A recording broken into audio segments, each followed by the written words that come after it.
Hey guys, this is Ritsu, and you guessed it, I drew another Black Sails fan art. Honestly, it can be helped. I'm a massive nerd like that, as you may or may not have figured it out. And I tend to express my nerdiness in fan art. So yeah, hello world, I'm Ryutsu and I'm a nerd.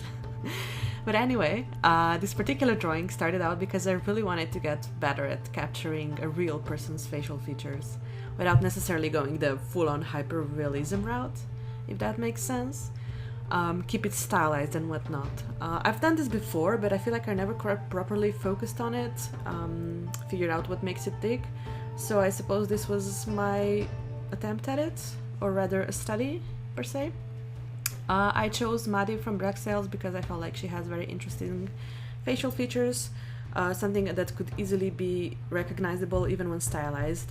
So yeah, I first just went in, just sketching, and I realized that for all the moving around that I tried to do, lassoing and moving fishers around, I actually preferred the very first sketch in the end, which I suppose is kind of funny, but I guess it says something about instinctive drawing, that the first instincts are often the best ones, so I suppose that's not a bad thing.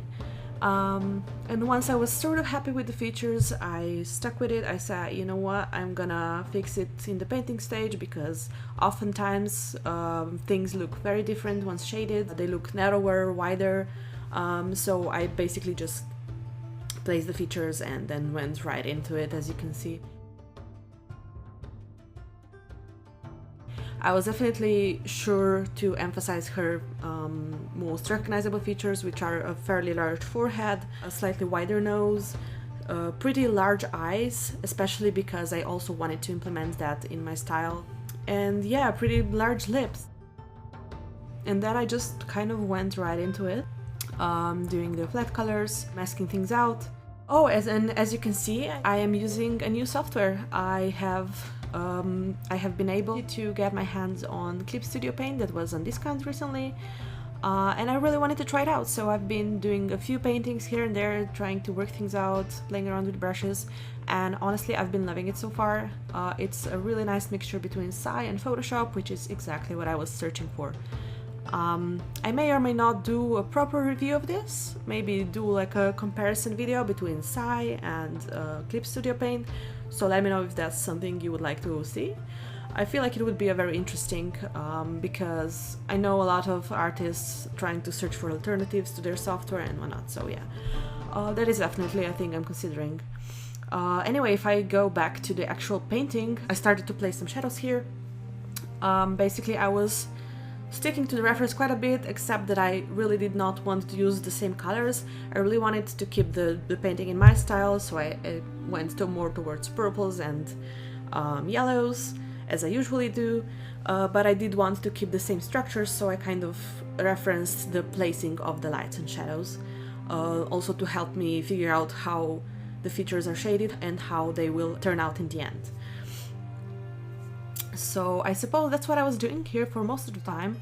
I was moving stuff a lot until I was sort of satisfied, and I'm still not sure if I captured her likeness completely, but I do still think she was recognizable, so I think at least partially I did succeed in what I wanted to do. I'll definitely do more of this because I feel it's an amazing exercise to do.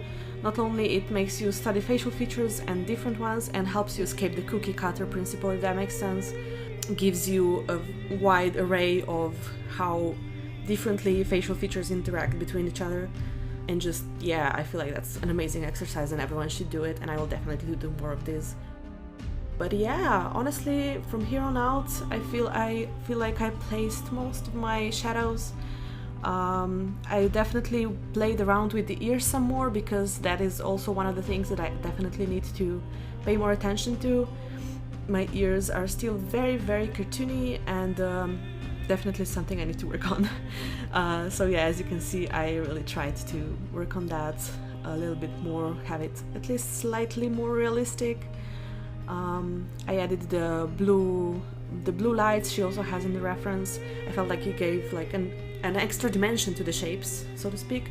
It feels like it gets more, the shapes round more, So yeah, that was definitely something I wanted to do. And yeah, honestly, from here on out, I was mostly more or less just refining things, trying to make things work, and playing around with painting, pushing stuff around. So I suppose I will just leave you to watch the rest of the speed paint, and thank you, as always, thank you so much for watching.